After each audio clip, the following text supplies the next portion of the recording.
If you're interested in what I look like in real life and want to learn more about me, then follow my Instagram page at Joe the Insomniak.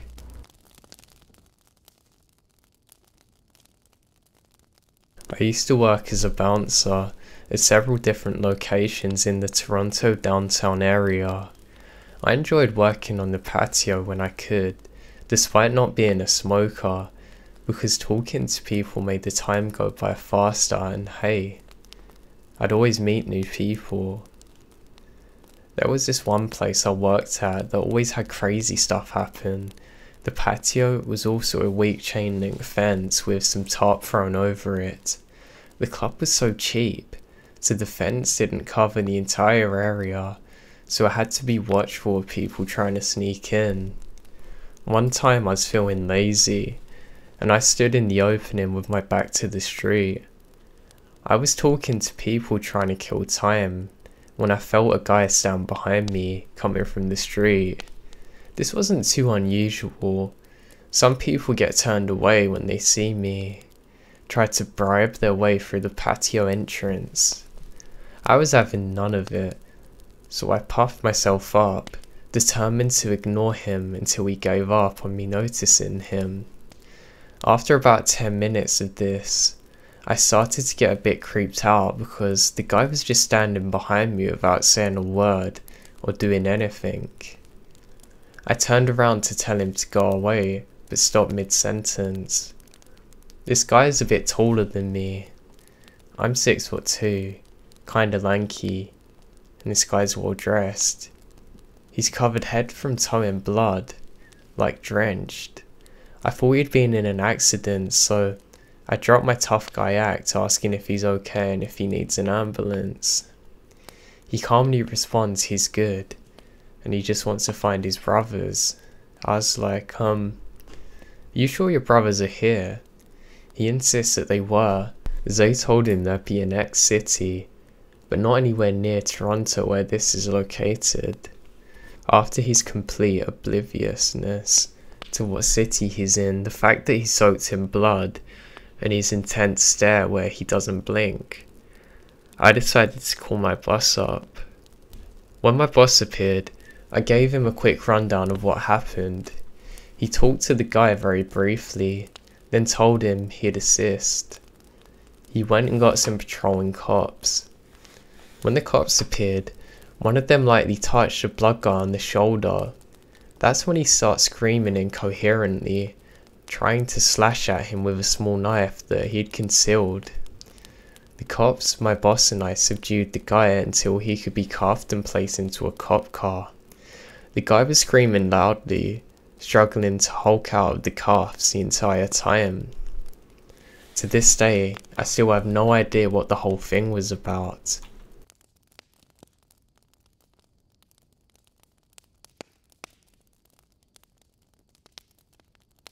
I worked for 4 years as a chef in a nursing home.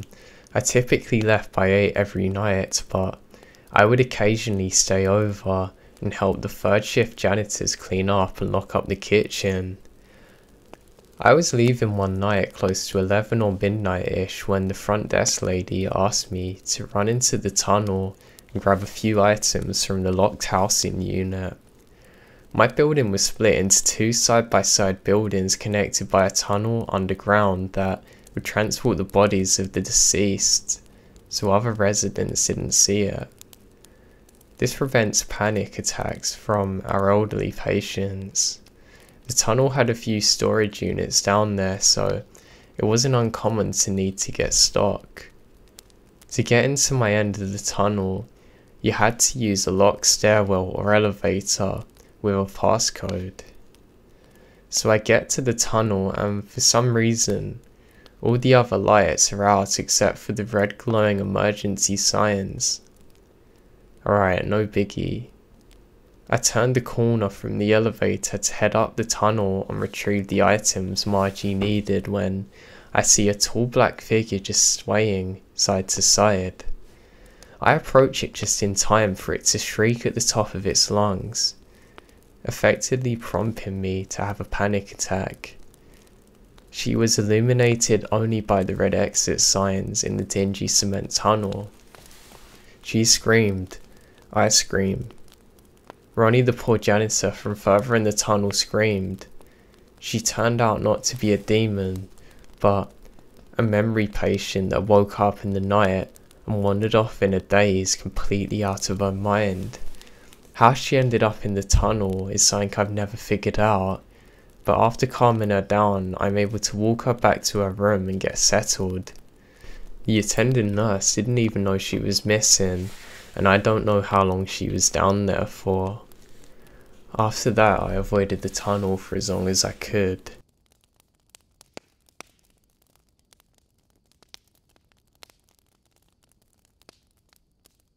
I used to work third shift security in a neighborhood near a university.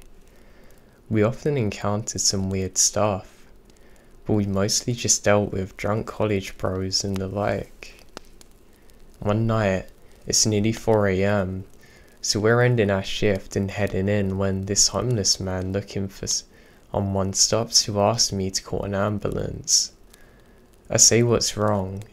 He says he's having heart palpitations and suicidal ideation. I flag down a co-worker who informs our boss and calls an ambulance. I sit down next to the guy and he's laying on the sidewalk and lets me talk to him. At first, he's saying what you'd expect from someone who wants to end it all, and it gets dark as hell then. He starts telling me about a woman he stabbed because he said he wanted $20 but she only gave him $5, so he tried to murder her.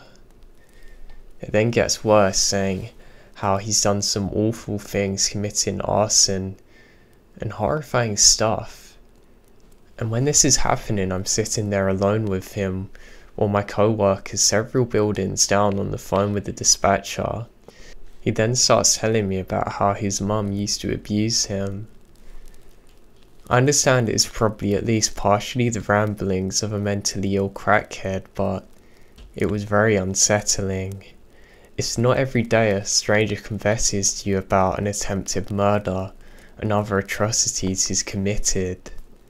I'm also a young woman, so could have easily been attacked by him.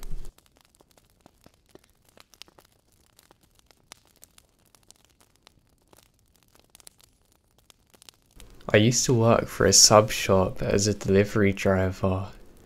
Weirdest thing in Montana cowboy.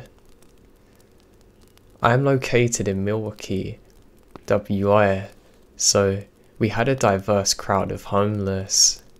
One night at around 1 AM, a cowboy looking dude walks into the shop. He seems just off. I can't figure out what it is. But then I realise he can't form any sentences whatsoever. All I could get out of him is his name's Ben. Ben seems like he was very drunk and had something else in his system. He kept kind of saying the same garbled mess over and over again, and I have no idea what he's saying. Me and the manager that I'm working with are pretty chill guys, so we offer him some soup and a sandwich for free. He was so happy and thankful, I think. Now while he's eating, I went out on a delivery and the car stopped at an apartment.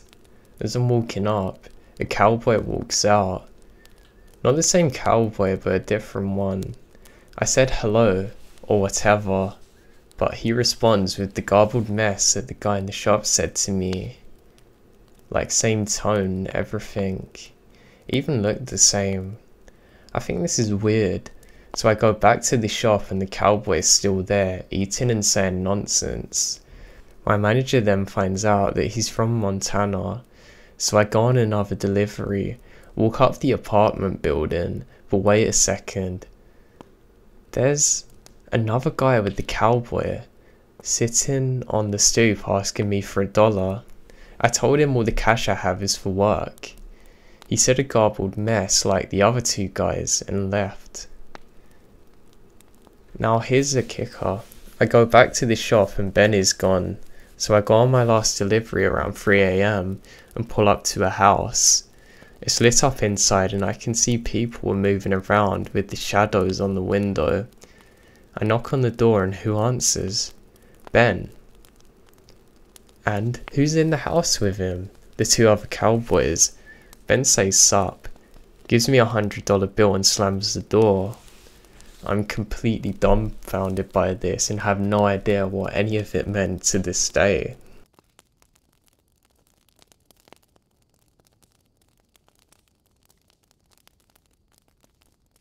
A little over a year ago, I had a job working overnight at a gas station close to my home.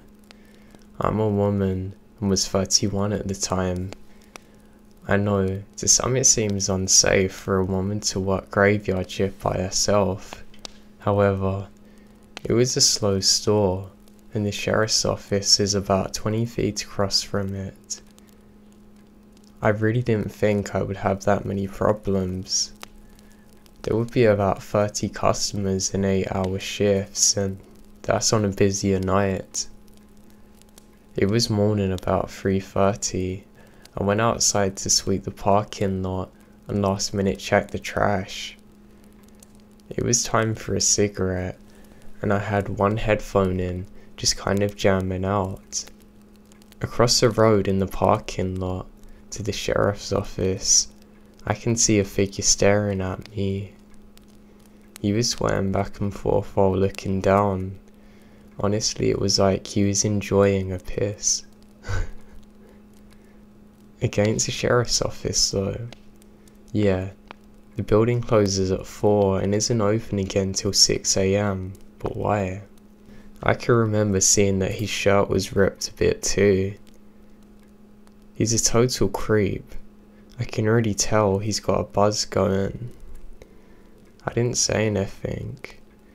I just took my eyes off him and tried not to draw attention to myself. It was working until a car pulled in. I was still outside as they pulled up. I saw him look out the car and then at me and then back on and so forth. As the customer was leaving, I walked her outside. I had a big half smoke and had left my dustpan outside. We both heard him start swearing angrily and seemingly engaging in an argument with himself. She looked across the road and tells me be careful. I made an awkward joke about him not being someone I wanted to see. The man was still there but closer to the road, now facing the parking lot of the store. Whatever he's yelling is completely unlegible. He was obviously off his head on something, barely able to stand, swaying. I don't engage him, and I don't take my eyes off him. I just slowly walk back to the store. Something about his face is really bothering me. It had a kind of darkness to it and a wild look in his eyes. Now my experience during graveyard jobs have been that the crazy-eyed ones are the worst. I didn't like it at all and wanted no part of it. I still had almost 3 hours to go before the other employees got there. Instantly, I went to the computer and typed up a temporarily closed sign, just in case he wanted trouble. I was coming around the counter on my way to the doors when I saw he'd walked across the road to my side now. I literally just barely got the second door locked when he stumbled into our very small parking lot. My hand mimed the hand signal for cut across my neck, basically saying no, we're closed. I shook my head pointing to the sign. He then began walking away but was starting to scream now. I don't mean he was screaming at me, but completely off his head, violently throwing his hands everywhere. Definitely knowing I'm in the wrong night shift job, I got really screwed up. I decided to call the cops. It's a good thing too, because the minute I hang up, he comes over again to the door, pulling it, trying to yank it open, kicking it and ramming it, screaming at me. I'm terrified now. I made the mistake of telling him that I had the cops and it's over for him. I say I made the mistake because he took off and the police never found him. They drove around the whole building and the surrounding neighbourhoods for over an hour, but find no one. He was on foot, so I don't know where he's went. He didn't harm me, and with them not finding him, they couldn't do anything. I was safe behind thick glass doors that are locked for the rest of my shift, but I had to quit shortly thereafter, knowing he was still out there.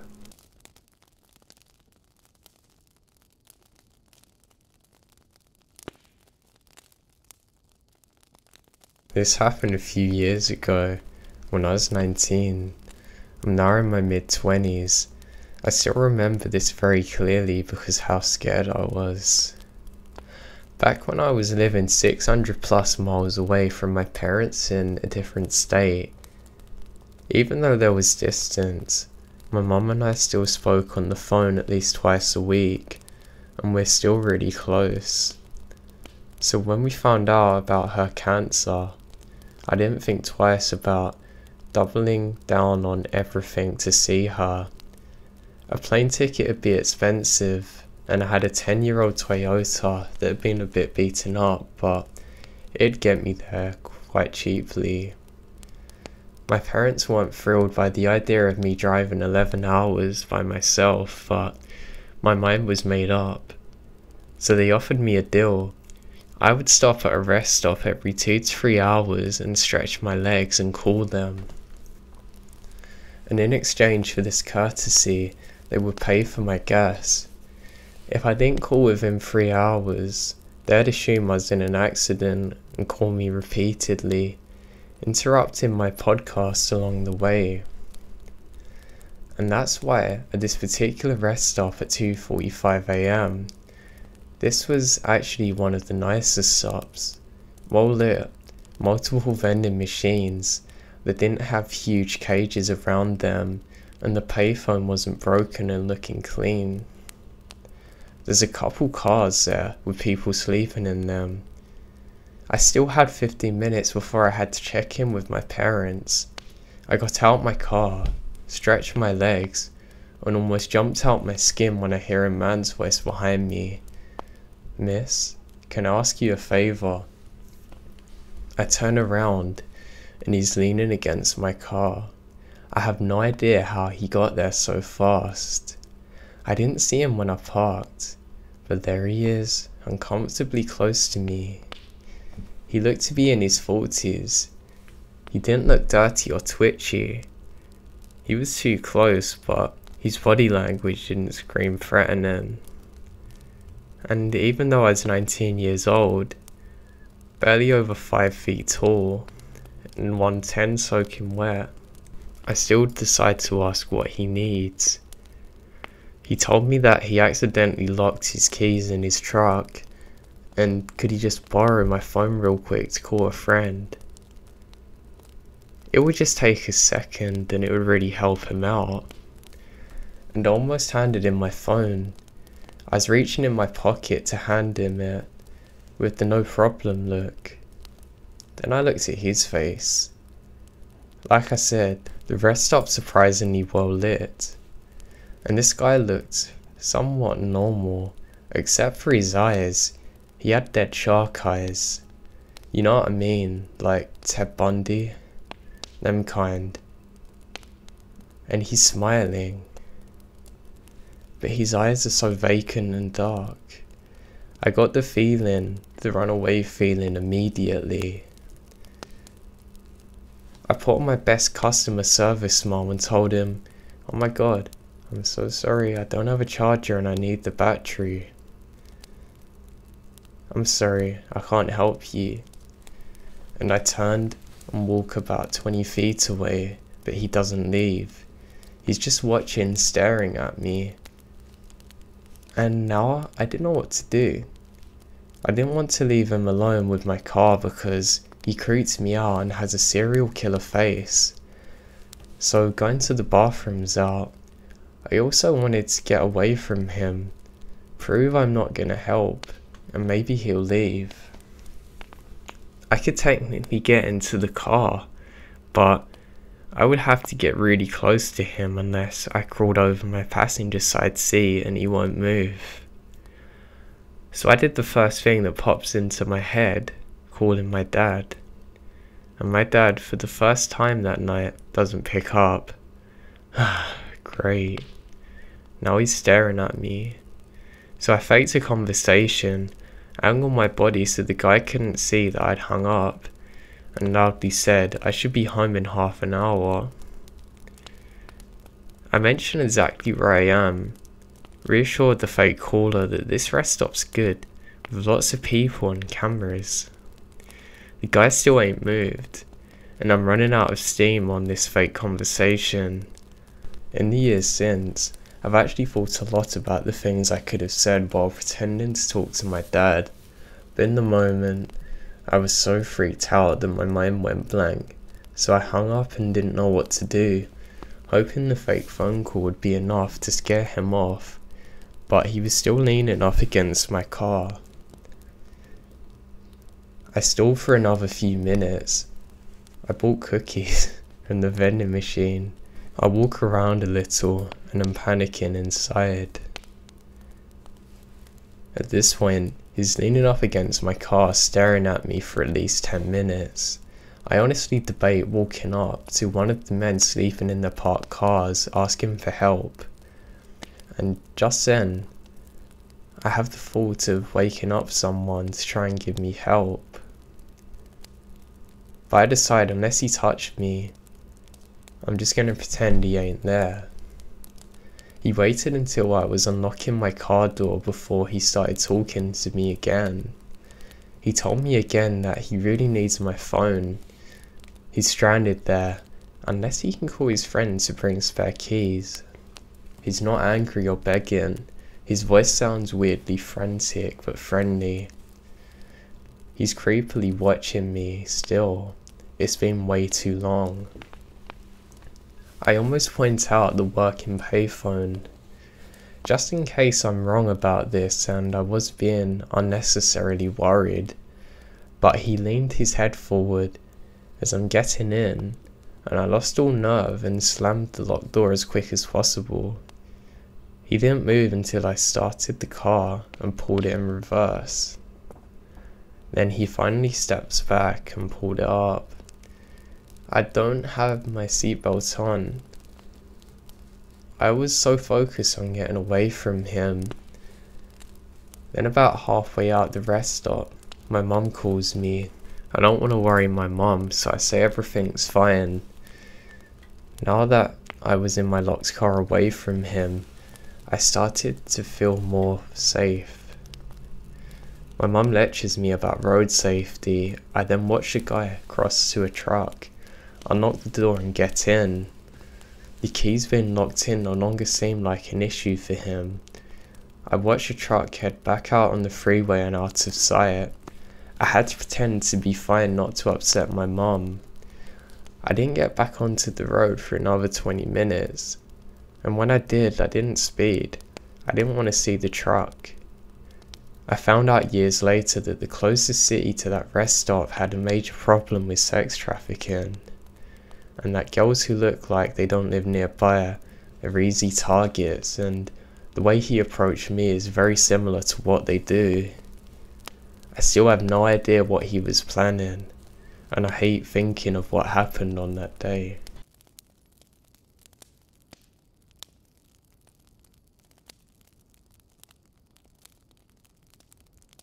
I came down a hill with a full load of grain, which had a gross weight of about 86,000 pounds, and rounded a curve somewhere close to 60 miles per hour.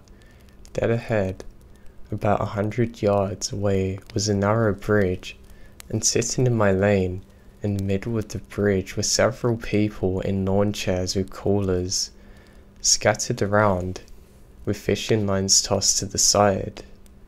I laid on the air horn. I hit the brakes as quick as I could. The people in the lawn chairs had already crapped themselves. They jump over to the sides and I narrowly avoid them. I then say, "Have you read the no fishing off the bridge signs?" To which one of them said, "We saw it, but we didn't think cars or trucks would come from your way, so we thought we're safe."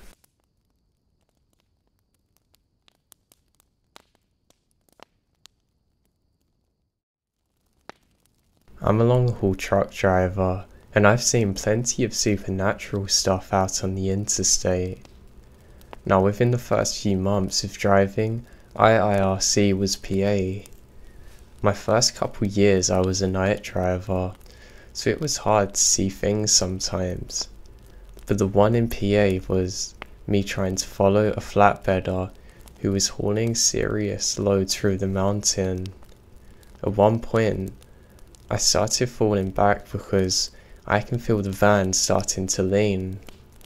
It wasn't long after I reached down to take a swig off my handy monster I had, and I look up, and there's a guy standing off the shoulder just outside the tree line wearing what appears to be some type of military uniform. It looked as though he's Revolutionary War era. He had a musket as well. As I approach, I can see him staring right at me. And then he starts walking back into the tree line, still looking at me. Before he manages to make it through the trees, he disappears, like literally vanishes into thin air. I had my windows down, and the air in the area gets real cold. After about a mile, it warmed up again, and I had a really sad feeling coming over me thereafter. Needless to say, I didn't stop for the rest of my trip.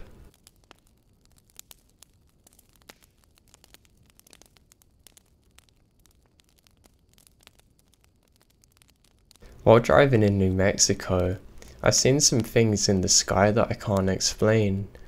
Lights rapidly changing direction, taking off at blinding speeds, but no sound barriers being broken. I've seen lights hovering over the desert several miles off the interstate. Then it suddenly takes off and the light cuts out. Various shapes and sizes from what I can make out. I know military aircraft pretty well, and some of them better than others. And I know that there's no military aircraft that can do that. Conventional aircraft can't possibly either. The most vivid one would be at an off-ramp in New Mexico. I stopped to use the bathroom and decided to turn into a 15-minute break. As I'm stargazing, admiring how clear the stars are, I saw what looked like a formation of lights in the shape of a triangle lifting up off the desert floor, then taking off into the sky. It kept on gaining altitude until it disappeared. I looked down at my watch and noticed it's not ticking, so I pull out my phone and it's off. I turn my phone on, and according to my phone, it's been 5 minutes since my watch stopped. It felt like something out of a film.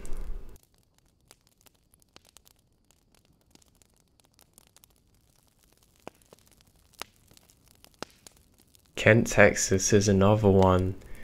There's an old Chevron station, I think. Seems like FedEx drivers like stuff in there in droves.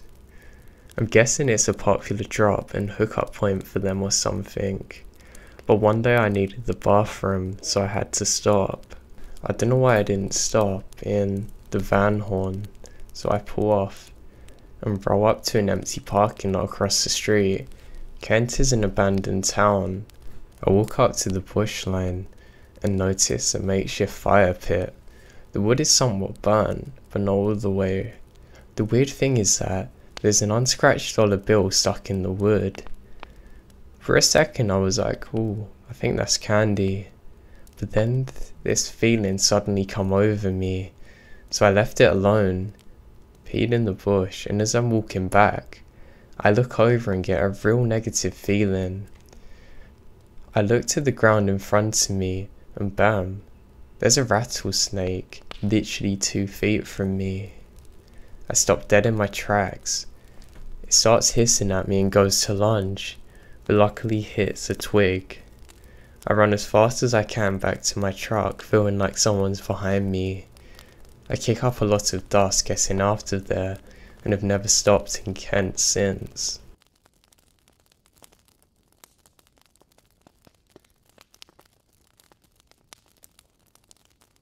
In Missouri, I stopped off at a ramp to stretch out and take a breather.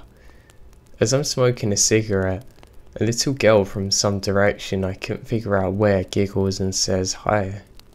"Hi, mister." My initial reaction was, what's a kid doing out here at this time? So I walk back and say hi.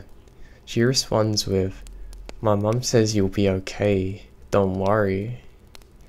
Now utterly confused, I ask her what she means, and she doesn't reply.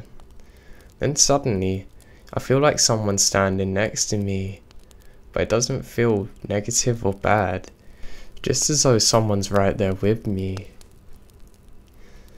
Since it didn't have a negative vibe to it, I just finished my cigarette and left. Later on down the road, I realised that I forgot to fuel up at my last stop when the warning light came on, so I scrambled to look at my GPS and find the nearest stop. I find one and set the course. As I roll into the truck stop, my truck starts stuttering, and I barely make it to the fuel line before the truck dies. It wasn't until fueling up that I realised what had happened to me at the last truck stop, and it was terrifying.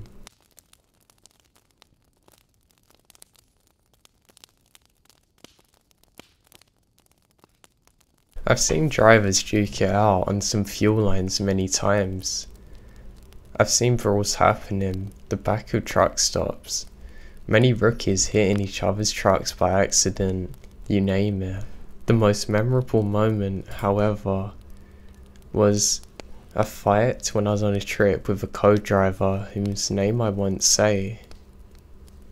In Arizona, I stop at a truck stop between Flag State and the CA state line. After an eternity, I finally get fueled up on the fuel line.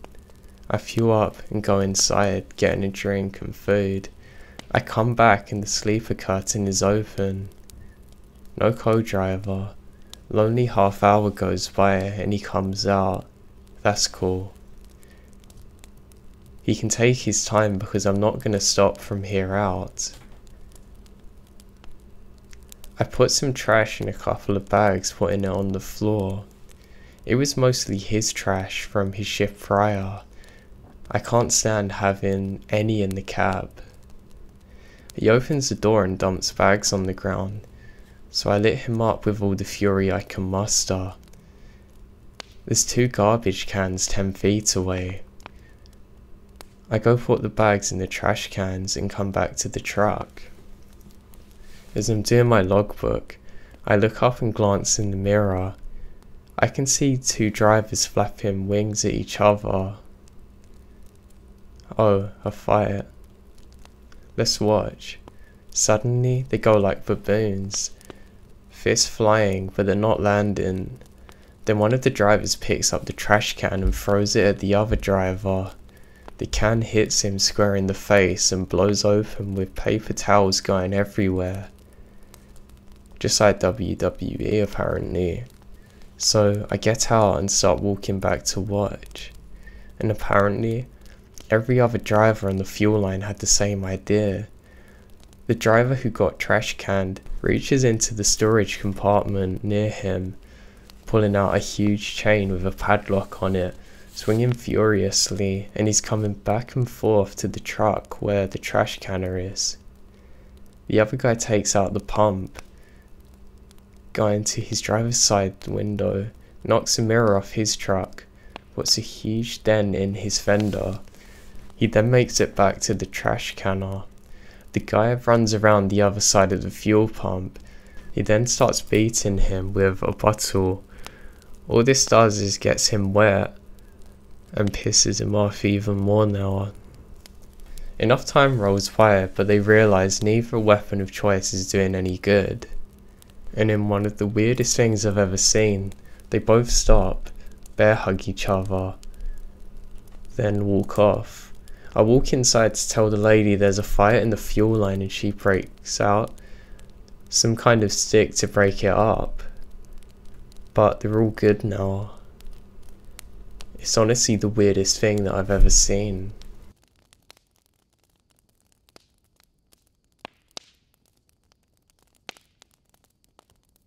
Ever since I was 14 years old, I've been scared of lightning.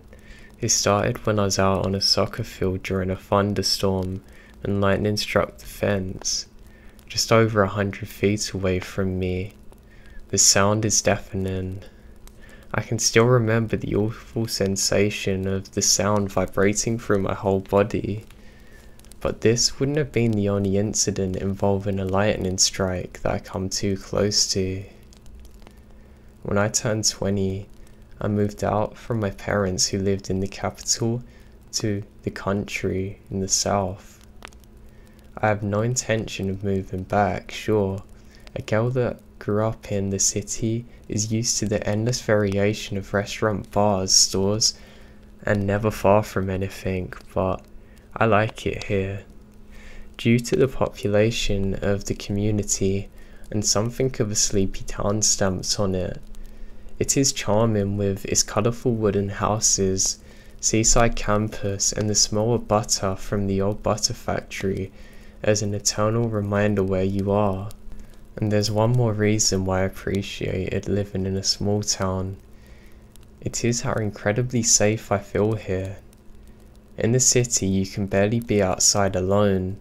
As a woman after 10 PM without feeling such discomfort, you feel compelled to check behind you every 2 minutes or so. All such discomfort, however, doesn't only happen after said time or during the darkest hours of the day. It can happen at any time. But this is something you learn, something I learned. I was 17 and it's the summer holidays. I was spending most of it at my then boyfriend's house. He lived with his family about 20 minutes outside the city. I lived with my parents in the city centre at the time, just along the green subway line.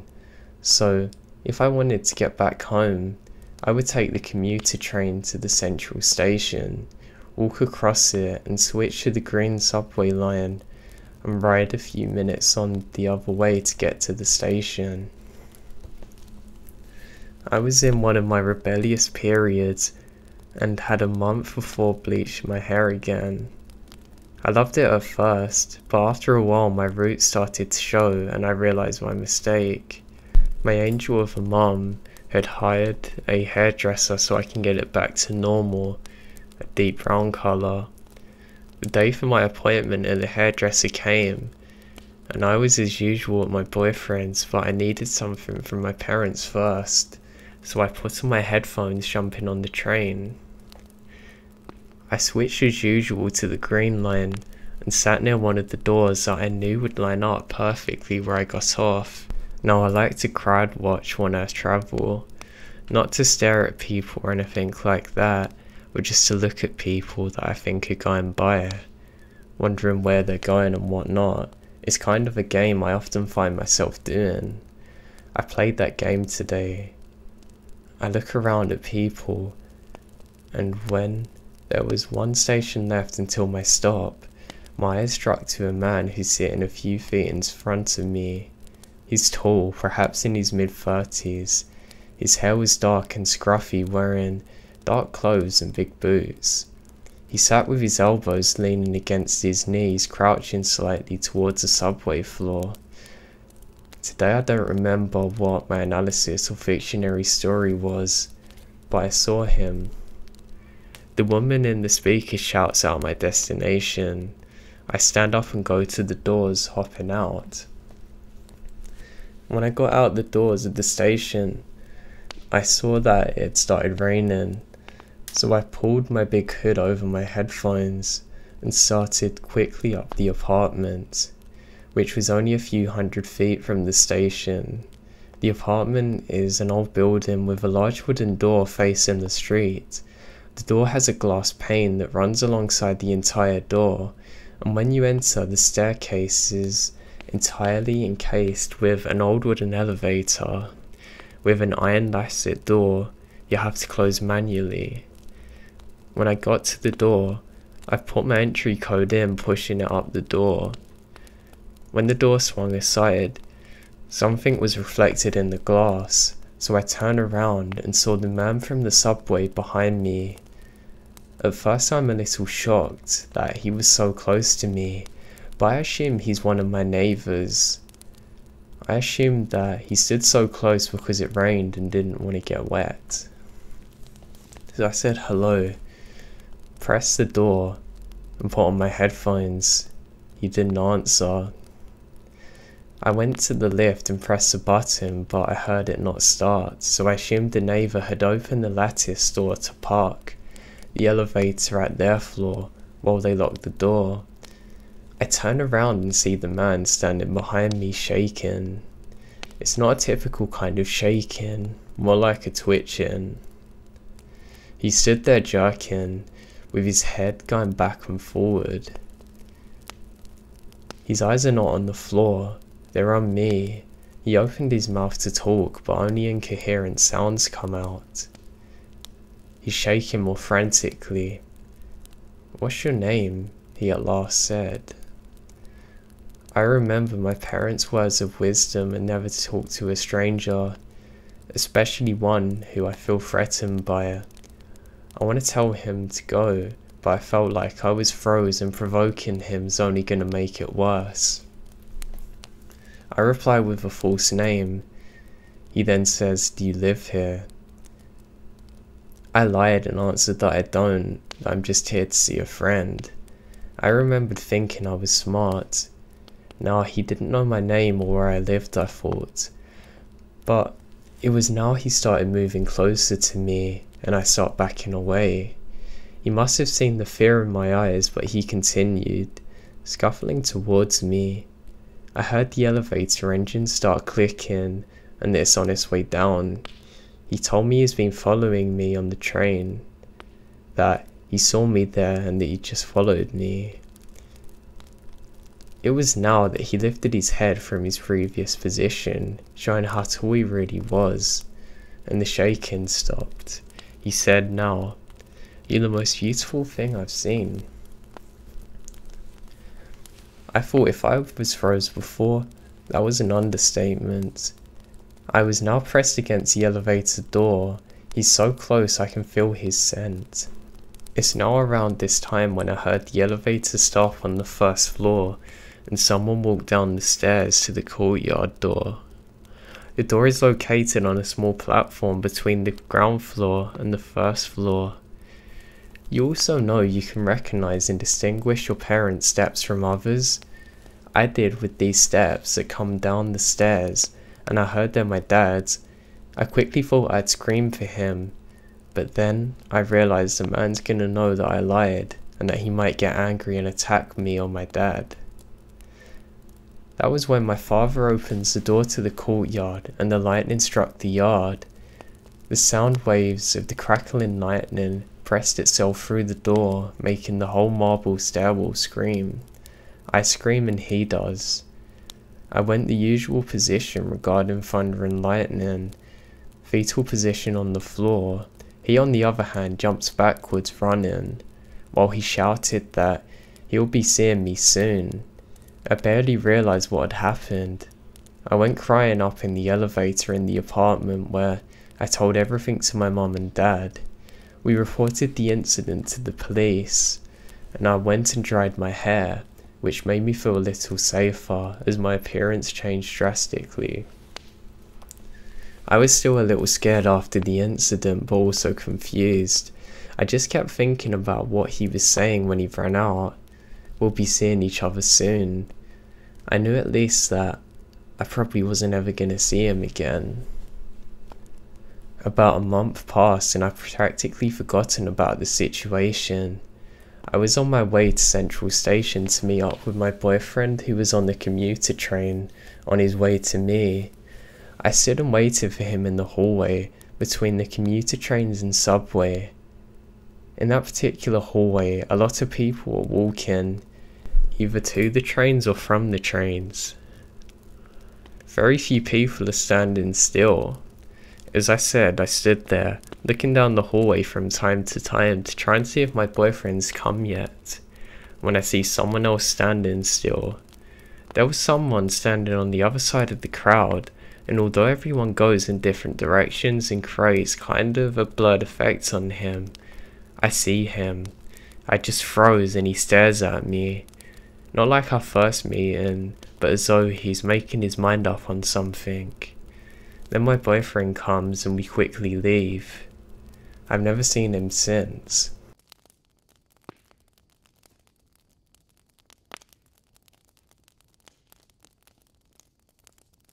So this happened about 5 years ago while I was 9 months pregnant.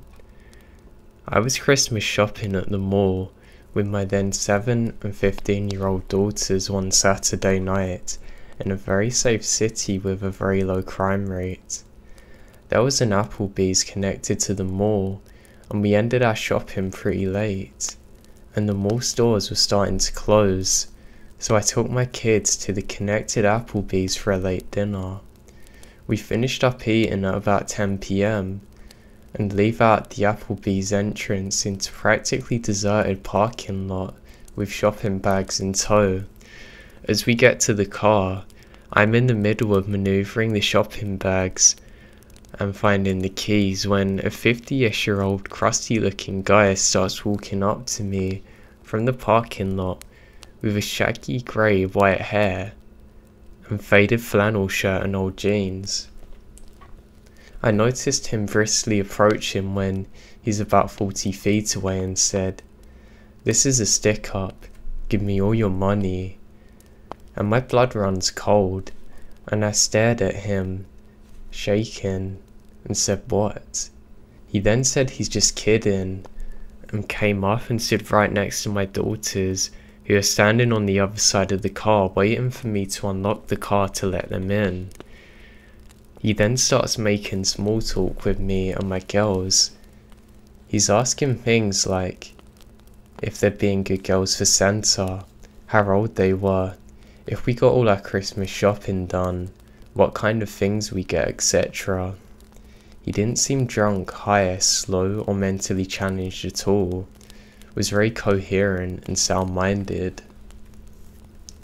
Mind you, I'm heavily pregnant, alone with 2 daughters in a mostly deserted parking lot at 10 at night, who was being approached by a stranger who came and stood right next to my kids on the other side of the car, just shooting the breeze, talking to me and my kids with his hands in his pocket, occasionally looking over his shoulder.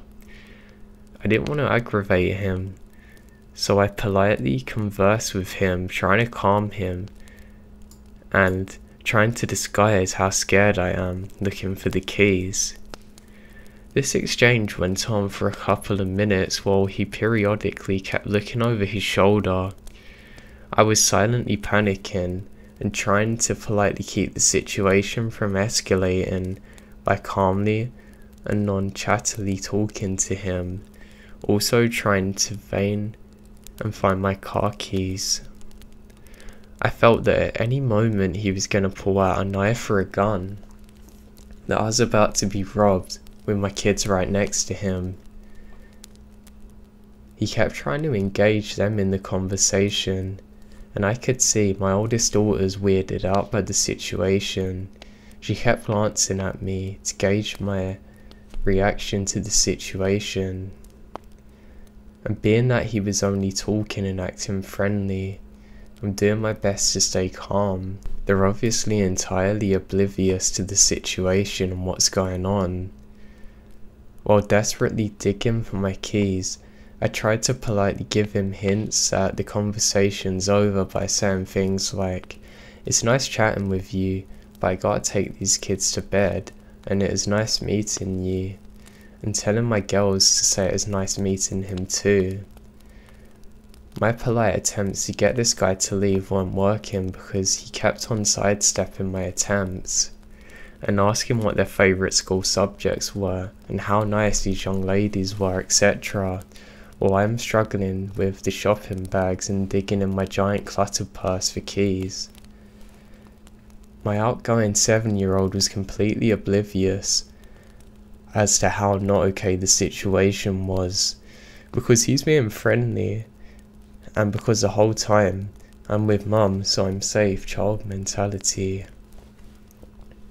So he starts talking about what she picked out for daddy for Christmas, and started enthusiastically asking about kid stuff, asking if he knew about Minecraft, etc. Keeping this creep from leaving us alone, re-engaging him to the conversation. They didn't realise that I was becoming desperate to get out of there. I suddenly felt this sinking feeling of dread when I realised that I may have lost my keys in the mall, and that they were stuck outside with this strange man who kept looking over his shoulders, showing no signs of walking away.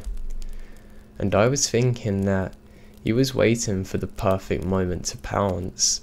All he had to do was grab one of my girls and threaten their life, knowing there's nothing I could do. I started feeling my adrenaline spike, and my heart and stomach doing flip-flops, and I felt like at any moment that stuff's about to go down, and the gravity of realising no one to help really scared me. Then, all of a sudden, he's like, okay, see ya, walking off in the exact same line that he come from. It wasn't until then that I found my keys to unlock my car, telling my kids to get in fast, and I got in too, and locked the doors and started the car and drove out of there. My 15-year-old light-heartedly joked that, okay, that was weird, and laughed. I was overwhelmed with relief, and then I'm confused as to what just happened. I thought to myself, why the hell would a guy out of seemingly sound mind think it's acceptable to do this in a desolate parking lot at night just to chat? But being as nothing happened, I brushed it off and joked about it too. When we got home, my husband greeted us and asked us how shopping went. When I said it went well, and my 15-year-old told him what happened in the parking lot and how weird it was, I kinda joked about it. I started joking too, saying how I was mentally having a panic attack while trying to look calm, and I started making fun of myself by telling my husband how I was attempting to inconspicuously rummage through my purse for my car keys. My husband went completely white, and I acknowledged his horrified look of alarm, assuring him that it's okay now. Now my father is a retired sheriff deputy, and my husband went through police academy training after graduating high school. What my husband told me rattled me to the bone. My husband told me that he's 100% sure that the reason why the guy was hanging around with us and was chatting was because he was waiting for me to unlock my car. And the reason why he was standing next to our kids was once I unlocked the car and the kids got inside, he was likely going to force himself into the car with the kids, holding a knife or gun to them to gain leverage on me, forcing me to cooperate and abandon my kids or something. Forcing me into the car to go with them and do whatever he wanted. Which most likely would have been to drive to a desolate place and do God knows what. And being that he wasn't wearing a mask suggests that his intentions were also to leave no witnesses to identify him. I then remembered that he was positioned by the back seat, where my 7-year-old would be waiting to get in. My husband then told me that the most likely reason why the guy ended up leaving was because it took so long for me to find the keys, and it might have spooked him. And the whole time, I was so desperate to find my car keys that I wasn't aware of what he was doing and the potential of the abduction that could have took place.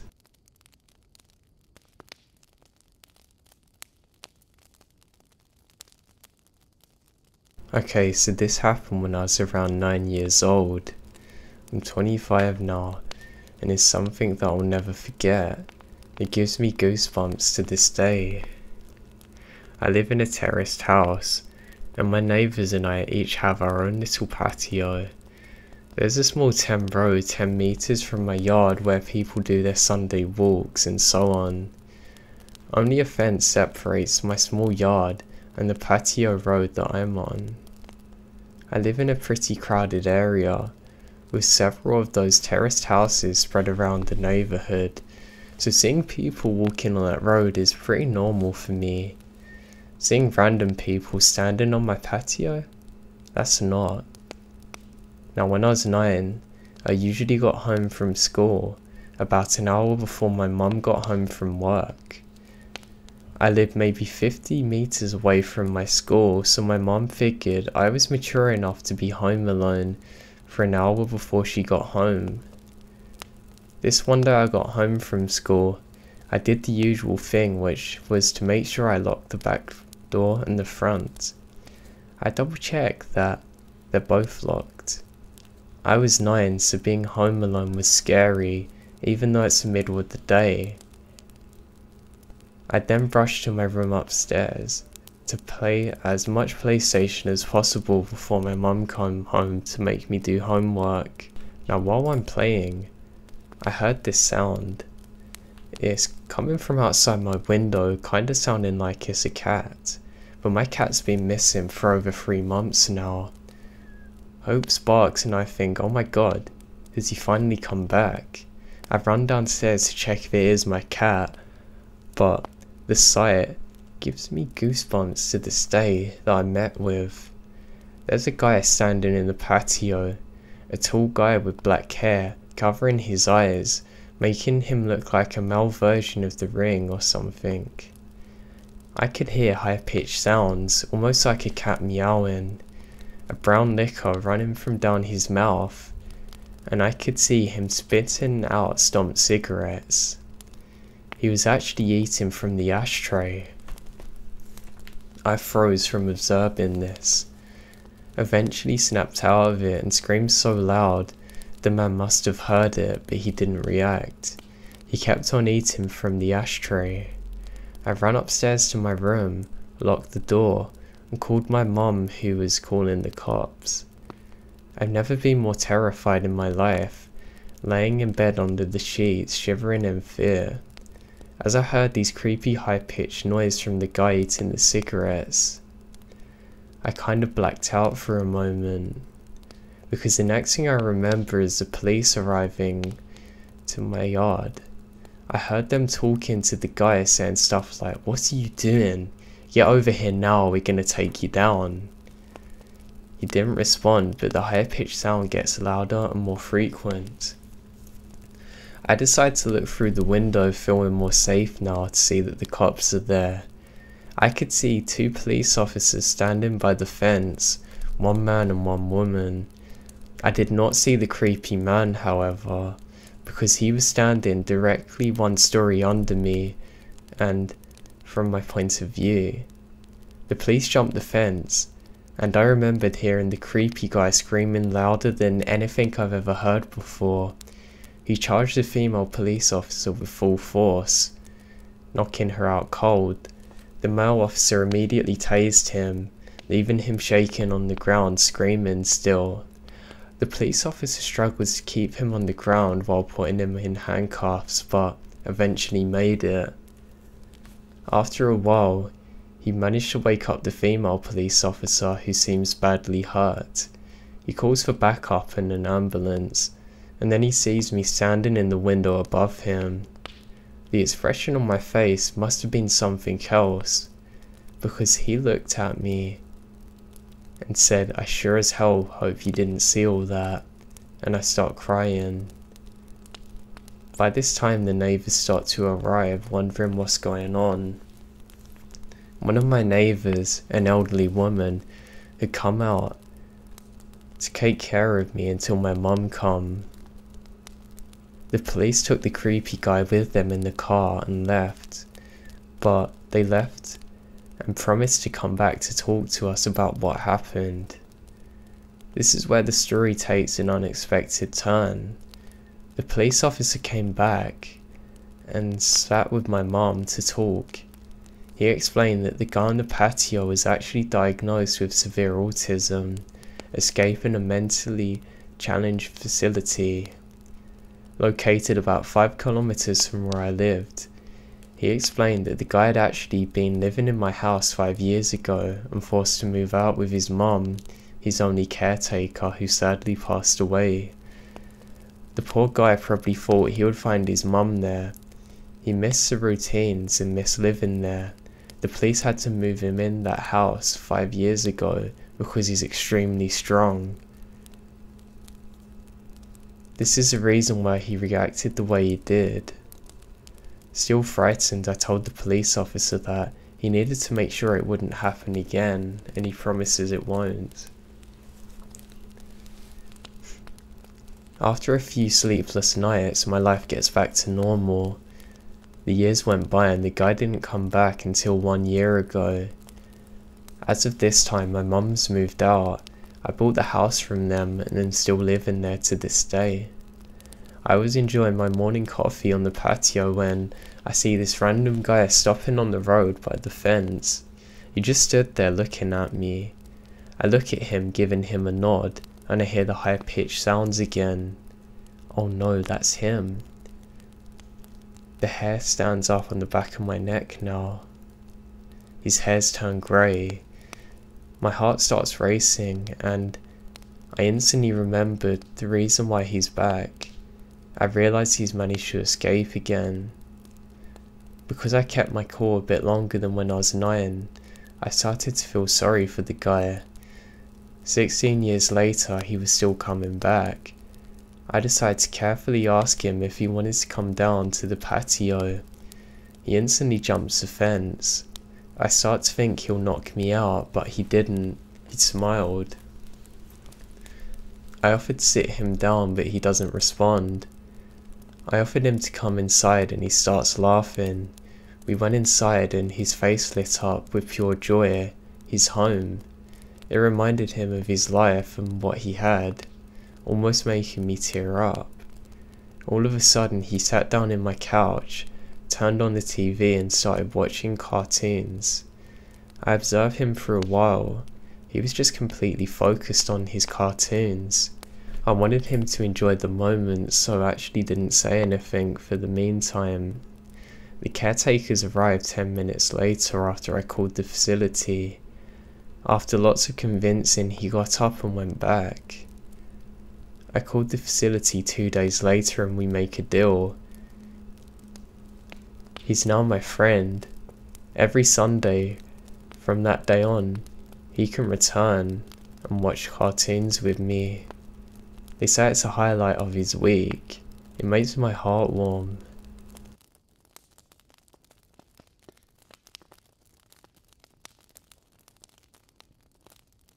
It was a Sunday, early in the morning. I live in the suburbs, but my parents own a farm that I enjoy going to because I get to see my dog. Her name's Molly. She's a mutt, but she's not a tiny dog by any means. At that time, I felt very safe around her, often taking her for long walks in the forest that's nearby. The day started off like any other. Me and my dad got in the car, drove around for a while and arrived at the farm. I immediately got out of the car hugging Molly. My parents always got angry when I hugged her, because I'd smell like her for the rest of the day. I put her on the leash and asked my dad if I can take her for a walk. He always thought that we would just go down the road and back, but I always found it more interesting to take her to the forest. I always felt a certain kind of peace and relaxation there that was unmatched by anything else, so we took a turn and headed to the forest. Usually when we get there, I'd let her leash off. She could go and explore on her own. Most of the time, I'd carve my name into trees and look for anything interesting. I was playing baseball with some rock and a wooden leg, presumably from an old table, and then I heard it. Molly's barking at something. This isn't like the usual bark she lets off in the forest. I thought maybe it's some other animal, so I grabbed the wooden leg like a weapon. I knew that if it was a fox, Molly would attack it, but I had a sense of security while I was holding it. I called out Molly, but she just kept on barking. This is very strange since she always came to me when I called her. I followed the sound of her barks and stumbled across a scene that I'll never forget. There was a man, probably in his late 50s, carrying a large machete in one hand, holding a moonshine in the other. This is the first time I stumbled across someone else in the woods, let alone someone half naked carrying a machete. He was completely ignoring Molly and hacking away at the ground for some reason. I really don't know how to handle the situation. Even now I have no idea how to handle it. I say, "Sir, are you okay?" asking in confusion. I don't think I understood the seriousness of the situation at the time. He turned around, revealing his face. He had some of the clearest blue eyes I've seen to this day. I can see them so well because they're wide open. "Come here, boy. Look what I've dug up," he said to me. I was afraid that if I didn't listen to him, he would chase me, and that was something I would avoid at all costs. I got closer but kept a good distance. I didn't see anything except for an empty hole. He returns to hitting the ground with the machete, occasionally taking sips from his bottle. I now use this window of time to get my dog and start walking away slowly, as to not notify him that I'm leaving. But then I took one final glance at him. His head was dug deep in the hole now. I was so intrigued, so I kept looking. He finally got up from the ground. I was shocked when I saw him carrying a bone in his mouth. I have no idea what animal it belonged to, if it even belonged to one. I'd seen enough and started sprinting with my dog. As we ran, I hear laughter. I then saw something flying from the corner of my eye. It was a damn machete. I heard him yell, "Damn it," and this makes me run faster. I know the forest very well, so I wasn't afraid to get lost. I ripped through the branches and bushes until I got out of there, and didn't stop sprinting until I arrived at the garage, when my father was testing out the lights on our tractor. I never told him about the man, since I was afraid that he'd get angry and not let me out alone.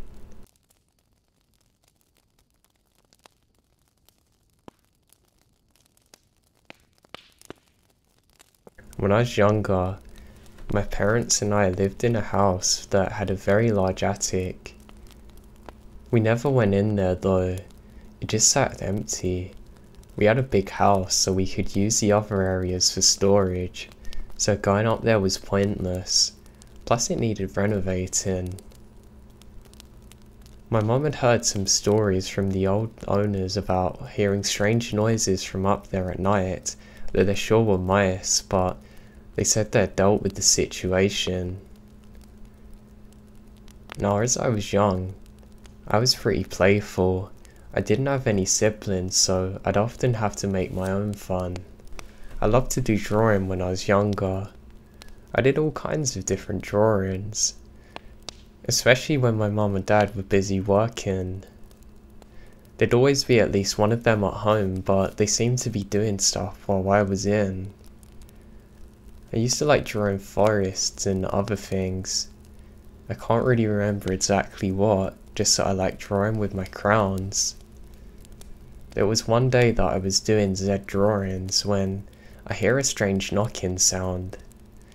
I think it's my mum outside, so I put down my crowns, then get up to investigate. As I get up, I realise that it's not actually coming from outside. Young and curious, I step outside my door. The knocking then ceases instantly. I don't bother calling to my mum. I want to figure out what it is. I soon realise it's coming from in the attic, and that the door's open. I know it shouldn't be open. I've never seen it open before. So I decide to go and investigate. I push the ladder close to it. The knocking starts again. I'm too young to be scared, so I go up the ladder and reach in to close it. As I do, I feel a hand hold onto mine. I scream and run. This alerts my mum, who instantly runs and says what's wrong. I tell her I thought you were in the attic, and she says no one's in there. She quickly goes to investigate and calls my dad, but the place is completely empty. Now it is only as I got older that my mum told me that the previous owners had experienced some paranormal activity coming from the attic, and it scared my mum so much that the day after we moved in with a family friend and sold the house. I'm just thankful I was too young to be really scared by it or understand what was happening.